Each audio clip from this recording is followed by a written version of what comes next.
All right, welcome back to a brand new video of the Target Individual Program, Target Individual Experience. Okay, so the bus wasn't too bad.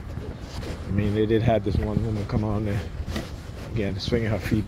Every time she looks at me, I had my eyes closed, and I opened my eyes, she was looking at me. As soon as I opened my eyes, she started swinging her feet out. Like, yeah, whatever. Anyhow, so yeah, as I was saying, right? So I had to leave because it's like this woman, again, you know, she's, you know, I was watching, lately I've been watching so many videos on narcissistic personality disorder, right? Particularly covert narcissism and covert narcissistic people. And listen, I understand in Western society, you know, particularly today, within the past 3 decades, there have been a level of conditioning in which people in today's society, particularly in America, have at least, I would say for an adult, somebody would call a normal adult, have 3 and 4 on the narcissistic personality scale, and that's a lot. All right, so the lowest would be 3. All right, everybody has 3. Okay, so 3 and 4, that would be your average person, right? Male or female. The 5s and 6, you know, or the 5s, I would say, or the, you know, the diagnosed MPD, medically diagnosed MPD, have about 5. And the 6 and 7, we're talking about, yeah, there's no way these people are going to ever be, you know, they're going to be narcissistic forever, right? And most of them are not going to want to change or cope, learn how to become aware of their narcissistic ways and somewhat change their behavior slightly, because they're not going to be able to do it. Okay, so they may be able to change 1 or 2 things, but that's nothing compared to the overall scope of their personality. But what I find is that, particularly today, and especially within the black community, black women have become more narcissistic than any other group of people, and that's including men and women of other groups in America. All right, so let me just set that straight. In America, I'm not talking about the rest of the world, but in America, the women in my group, the women that I love dearly, black women. And again, I keep stressing it, it is not their fault. Society has conditioned them in such a way that they have become highly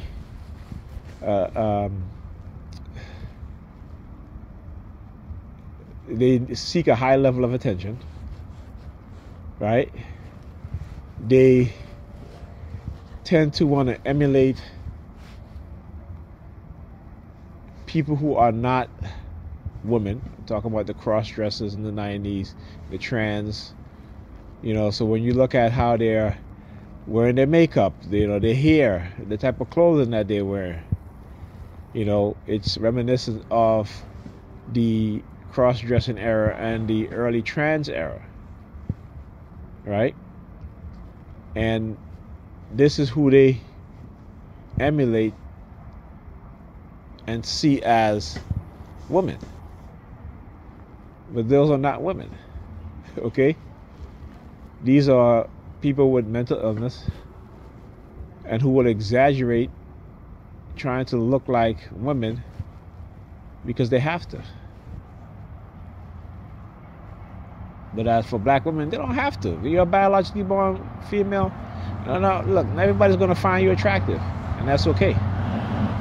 Okay, that's okay. You just gotta find someone that's within your own group in terms of whether you're average looking or below average looking, and be happy with that. But what society has done is that they, particularly within the black community, is like having average looking people think that they're 10s, according to, the beauty scale in the Western world. So you have women that are obese, who might be shapely, but you're still obese. You're still obese. You're still overweight. You're still fat. Okay? And they glorify that. Right? This is why, we have such illnesses, hypertension, heart disease, diabetes. Right? All these things that has to do with our bad eating habits. But we and really the fact that black men don't glorify big black women. And I don't care what they say. I don't care if she can do yogurt. That's not healthy. She's not healthy. But this is the delusion that have been created in the minds of women, particularly us in the black community, that they can engage in such belief system, and it's just a belief system. As I said, that's why in our community 87% of black women are highly religious, because they've made them into believers. Not people that know, not people with knowledge, but believers. And so they believe anything. Like I watch a fat woman saying, well, if what did she say, if she gets on an airplane and she can't fit in the seat, then it's the airline's fault. No, it's your fault. Because you let yourself get that big that you can't even sit in the airline seat. And then you want to squeeze yourself in there. Like, no. Like, walk around your block. Go jogging. Lose some weight. Right?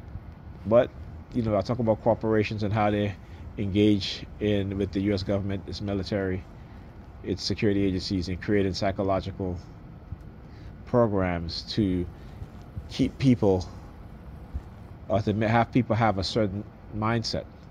So the fast, during COVID, the fast food restaurant, they were making record profit, right? They were making record profit. Okay. Don't think that they don't put chemicals in the food to get you addicted. Okay. At one point, they used to put real cocaine in Coca-Cola, right, to get people addicted to Coca-Cola. Right? Look at the pain, the pain medication scam that got people highly addicted. Right? So they turn people into addicts for profits. Right? So I know I'm getting off a little off base here, but it's just a rant. But anyhow, I was talking about Pam. So yeah, I had to leave there because, again, you're when I talk about respect and courtesy, it's something that she refused to give me, and I gotta do what I gotta do. I make sure the kids do their homework, make sure my son study, make sure they're eating, and make sure they're ready for bed. They bathe and ready for bed at 9:30. So I did my part. I'm not gonna help out in the morning, not tomorrow, no, because again, I'm always there to pick up the pieces, to help you out, right, to the detriment of myself. And you can't even give me the respect that I asked for. You can't even give me the courtesy that I asked for. And it's a slap in the face when she called me, when she already made up her mind. She already said, yes, she's going to go out, and then try to ask, do I mind? If you knew you was going to go out, just say, hey, I'm going to dinner tonight, and that's it. And then when I said to her, yeah, I do mind, she started laughing. She was like, well, it doesn't matter because I already said yes. I said, okay, that's why you're asking me. You know what I'm saying? I mean, and that's the shit that really, the fact that she was laughing about it, like she think it's a joke. You know what I'm saying? So, we'll see how their kids make out in the morning. Hopefully, she'll go to bed and get up and do what she needs to do to get these kids out the house. Because like I said, I don't want no part of it. I don't want to hit. And then, here's another thing too. So she calls me and she's like, oh, I'm so tired. She's like, even this morning when she was leaving, she's like, I'm so tired. Or, yeah, like I said, you always find the energy. Talk about how you're tired. You're too tired to wake the kids up, on the weekend, but you have to sleep all day because you don't want to deal with them. And then I'm expected to come and somehow try to get them into a sleeping pattern where they can go to bed at a decent time. When I leave, you just negate everything that I've done. You know, makes no. Anyhow, enough of my rant. I'll talk to you guys in the next video.